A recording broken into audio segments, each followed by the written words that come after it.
Mas? Kalau yang dikatakan pulau itu terbentuk oleh alam, proses alam, yang juga merupakan suatu wilayah. Alam memberikan suatu pembagian wilayah, seperti itu. Sedangkan Jawa itu melingkupi daripada sekian wilayah atau apa yang disebut prosesnya. Saya katakan proses. Arti daripada Jawa maknanya ya itu adalah agung. Jadi apa? Apa yang sudah terjadi dan apa yang sudah terbentuk sebagai suatu kepulauan maupun wilayah gitu ya, itu kan arti daripada keagungannya. Jawa kan diambil dari kata Sangsekerta ya. Jawa. Nah, perjalanan Jawa ini, kata Jawa, perjalanannya seperti apa sih Mas? Katakanlah Sangsekerta kunonya itu, kata Jawa itu ditulisnya seperti apa gitu loh? H, E, V, V-nya yang gini, H, Volvo. A. Jadi Deva. Kalau di bahasa Deva. Nah, kalau dalam Sangsekerta ya D, J, P, A, Japa. Untuk Sangsekerta. Kalau Deva itu Sangsekerta kuno. Oh. Perkembangan modern menyebutnya apa? Japa.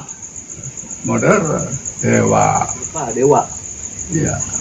Deva, Japa, Dewa. Oh. Dewa itu Deva sebenarnya. Dewa itu Deva sebenarnya. Nah, sekarang beralih menjadi Jawa. Gitu kan? Seiring berjalan waktu menjadi Jawa. Ya, itu kan karena apa? Jawa itu lahir pada masa berlakunya Dewa. Padahal itu tadinya masyarakat bangsa kita Jawa. DJ WA dari DJ VA menjadi JA VA, jadi Java. Jadi itu masuk ke zaman penjajahan. Tetapi pada masa zaman kerajaan ya, itu apa? Java. Penjajahan ya, kolonial kan, ya. Itu menjadi Java, D-nya hilang, pikiran baru ya, bahwa apa, bahasa pun itu akan mempengaruhi hilangnya citra sebagai bangsa. Dari bahasa hilangkan citra ya. Iya, itu sudah menandakan citra awal suatu kebudayaan ataupun suatu peradaban itu tertutup. Yang lambat laun hilang, ya kan? Lambat laun kita nggak tahu bahasa leluhur itu apa, gitu loh. Nah, banyak ditemukan relief, banyak ditemukan artefak, banyak juga ditemukan simbol-simbol. Kita tidak bisa mengartikannya. Bahkan kalau mengartikannya itu kita perlu waktu, atau mungkin kita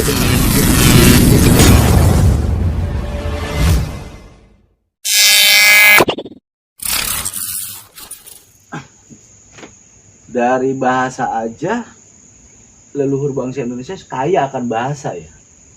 Banyak bahasa-bahasa yang dibawa oleh leluhur bangsa Indonesia itu yang lambat laun hilang, ya kan? Lambat laun kita nggak tahu bahasa leluhur itu apa, gitu loh. Nah, banyak ditemukan relik, banyak ditemukan artefak, banyak juga ditemukan simbol-simbol. Kita tidak bisa mengartikannya. Bahkan kalau mengartikannya itu kita perlu waktu, atau mungkin kita dengan firasat aja. Oh, kalau simbol begini, ini sebenarnya maksudnya ke sini, sini. Jadi terkadang kalau kita mengasumsikan sesuatu hal yang tidak katakanlah berbeda dengan maksudnya, itu akan terjadi perbendaharaan kata yang artinya berbeda pula ya. Gitu. Nah, perjalanan di masa kerajaan, Mas Agus pernah nyinggung juga kan, masa zaman kerajaan Majapahit. Sebenarnya Majapahit itu bukan kerajaan. Nah, tapi yang kerajaannya itu adalah Wilwaltika itu ya. Jadi bukan. Nah, ini kan karena kita mungkin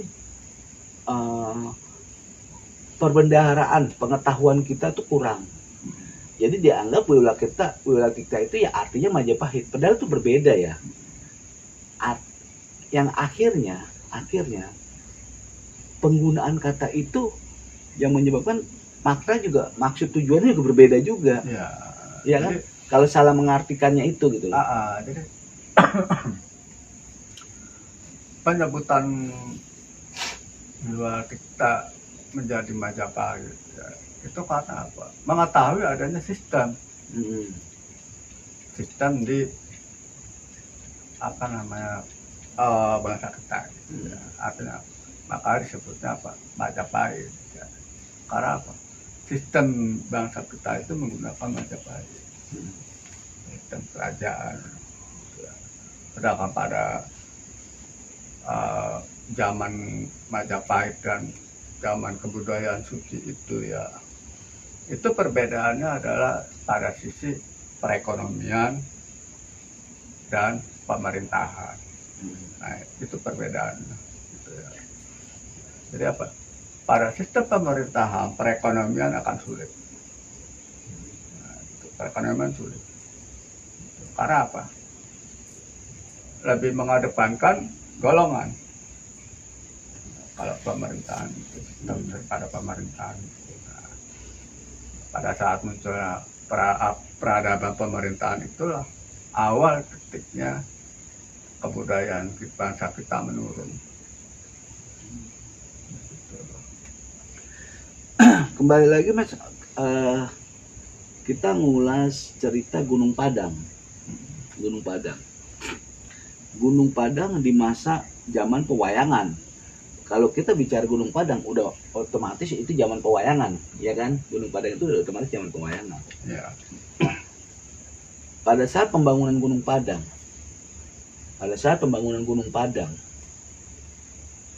berarti itu kan belum terjadi banjir.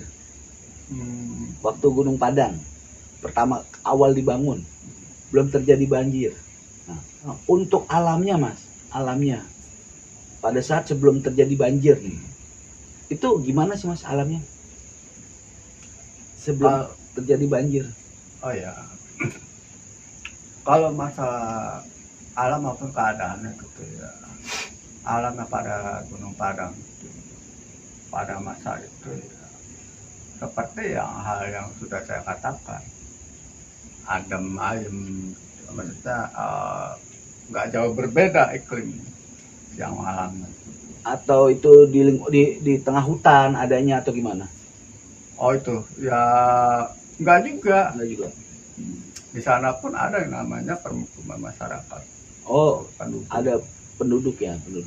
Ada, karena apa? Melingkupi daripada sekian banyak wilayah. Dan wilayahnya itu di situ ya, itu hanya melingkupi daripada tempat yang apa namanya tidak begitu menyebar luas. Karena apa? Masyarakatnya itu lebih suka berkumpul, artinya bersilaturahmi. Oh, zaman itu sering masyarakat berkumpul ya? Ya, lebih suka. Seperti apa? Timbullah suatu tradisi gotong royong itu. Hmm. Jadi seperti itu masyarakatnya. Karena apa? Menghormati pimpinan biasanya. Seperti kayak apa, ketuanya dihormati. Berarti pembangunan Gunung Padang itu gotong royong juga ya? Masyarakat ikut juga ya, ikut serta membangun itu. Ya, seperti itu lah. Jadi, pembangunan itu juga kan kita di luar logika pemikiran kita ya gitu ya. Tak bagaimana pola pikir para beliau itu. Gitu ya. Jadi ya kita sudah pantasnya juga kan menjaga, merawat gitu ya. Jangan sampai apa yang sudah kerjakan oleh beliau hancur. Atau untuk orang-orangnya itu tinggi nggak Mas zaman dulu tuh? ya pemikiran kita sih seperti itu ya. Tinggi, Ya ada sih memang perilaku seperti itu. Kalau menurut ilmu pengetahuan begitu. Dari apa, peradaban suatu zaman, manusia memiliki suatu kadar apa, ketinggian badan gitu ya, itu akan menurun. Seperti kembali ke awal gitu. Jadi kayak menyusut lah ya, menyusut. Ya itu karena apa? Sirkulasi alam juga mempengaruhi. Jadi pengaruh dari alam juga ya, Ya, sirkulasi mempengaruhi. Ya. manusia. Kayak sekarang nih banyak yang pendek-pendek. Ya kan? Ya maka jadi ya, dari iklim juga gitu ya. Makanya kan kita tuh bagaimana menjaga apa yang udah pesankan oleh beliau gitu ya, sebagai pelestarian alam itu seperti itu maksudnya. Nah, di zaman pewayangan itu kan kalau kita lihat di dalam cerita film atau di dalam cerita kayak Mahabharata gitu, ada golongan raksasa.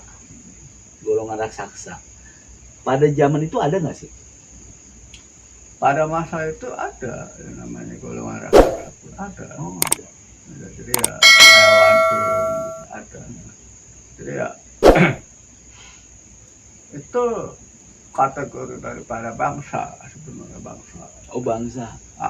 Jadi golongan raksasa yang bertubuh besar, sedang, kecil gitu ya, itu golongan raksasa ya. Itu bangsa. Ya, kita menyebutnya bangsa raksasa. Gitu.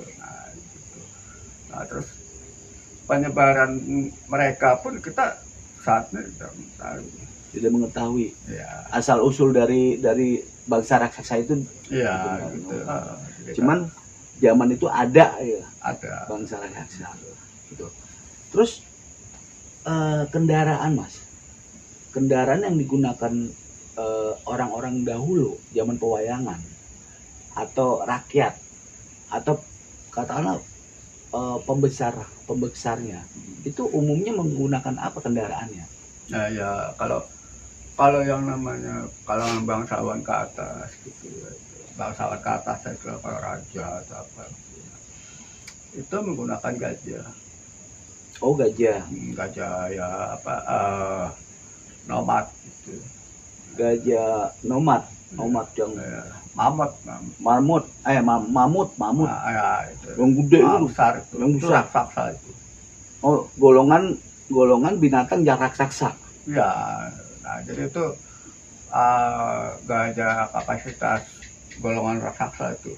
Oh, Jadi ya apa sih istilah ilmu pengetahuan saya nggak ngerti ya gitu ya. Nah, itu jenis apa yang sulit ini kita ya, gitu. Apa namanya dalam pemikiran seperti dunia khayal gitu ya, tetapi memang ada. Dan di Pulau Jawa adalah merupakan suatu basis daripada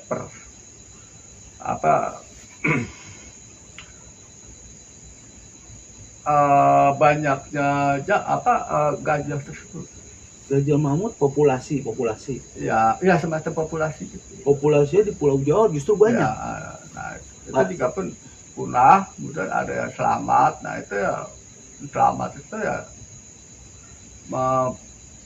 iklim itu mempengaruhi. Jadi kayak seperti menciut gitu ya. Jadi nggak sebesar itu. Oh, jadi tunggangan daripada katakanlah pejabat ada pembesar atau pemimpinnya pada waktu itu gajah mamut itu. Nah, kalau rakyatnya?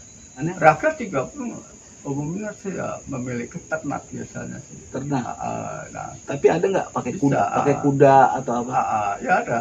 Gitu. Jadi ya seperti kan zaman sekarang ya, menggunakan pedati gitu. Untuk pertanian, terus dipakai buat apa, kendaraan juga, gitu. Oh, pada waktu itu ya. Jadi sebenarnya ya gajah mamut, mamut ya sebutannya ya, mamut itu, gajah itu yang besar itu terutama di Jawa ya. Di Jawa itu populasi paling banyak ya Mas ya. Iya. Gitu. Nah, yang istilahnya gitu loh, kok bisa sekarang nggak ada gitu ya, gitu loh, sekarang nggak ada gitu loh. Ya kita ngambil kesimpulan aja secara logikanya mungkin punah oleh banjir, ya, alam atau apa gitu. Nah, bahkan gajah mamut itu di India itu sangat dihormati loh Mas. Di India. Oh ya, gajah mamut itu sangat dihormati di India. Bahkan cerita katakanlah bicara tentang Mahabharata atau Ramayana, itu pertunggangannya gajah itu hewan suci, disebutnya hewan suci, tunggangannya itu. Nah itu mungkin ada semacam suatu gambaran bahwa gajah yang itu sebagai hewan suci gitu ya. Karena mungkin seperti itu. Padahal sebenarnya yang ada itu di Indonesia ya. Gajah mamut itu ada di Indonesia. Nah, itu aja sudah menandakan bentuk daripada budaya kita yang sudah keluar ya. Itu salah satunya dari binatang. Nah, hewannya Mas, burung, kayak burung. Burung itu besar nggak? Burung. Ada nggak burung gitu, atau ada yang tunggangan burung gitu? Ada? Ya, jadi karena dulu ya kita bicara apa kononnya gitu ya. Ini sebelum terbelahnya apa Pulau Jawa, masih dikatakan sebagai benua lah, katakan gitu. Benua. Itu kan dihuni oleh berbagai macam hewan, tumbuhan, terus apa gitu. Nah, lebih banyak tuh kan hutan. Gitu. Makanya hewan-hewan pun besar. Itu ya, itulah yang suatu gambaran sebagai para ilmu pengetahuan ataupun apa gitu, sebagai suatu manusia purba, katakanlah gitu ya. Gambaran seperti itu kan umumnya kan suatu hal yang bagaimana gitu ya, menganggap bahwa kehidupan orang-orang dulu itu ya primitif banget kan, seperti itu ya. Padahal memiliki suatu kebudayaan tinggi. Nah, jadi kan seperti itu. Jadi sebenarnya orang dulu itu nggak primitif ya. Tidak. Dia malah cerdas. Dia mempunyai kebudayaan tinggi. Bahkan contoh lah, leluhur bangsa Indonesia aja, kalau kita tuh nggak bisa habis pikir lah, nggak bisa katakan secara logika, kita tidak bisa memikirkan secara logika proses pembangunan Candi Borobudur, proses pembangunan Gunung Padang, gitu. Itu gimana caranya? Sedangkan Gunung Padang itu kalau kita lihat kan bebatuan, batu yang besar-besar. Cara bawanya itu gimana? Mencarinya gimana?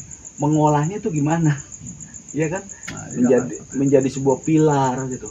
Kok bisa gitu? Ya logikanya begitu ya kan. Itu menandakan zaman pewayangan atau yang disebut Mas Hafiz itu zaman purba. Kata Mas Hafiz, zaman pewayangan adalah zaman purba. Itu sebenarnya orang-orang kan nggak primitif. Enggak. Luar bangsa Indonesia hebat-hebat, mempunyai kecerdasan, mempunyai intelektual yang tinggi. Bahkan di zamannya bisa menciptakan sesuatu menjadi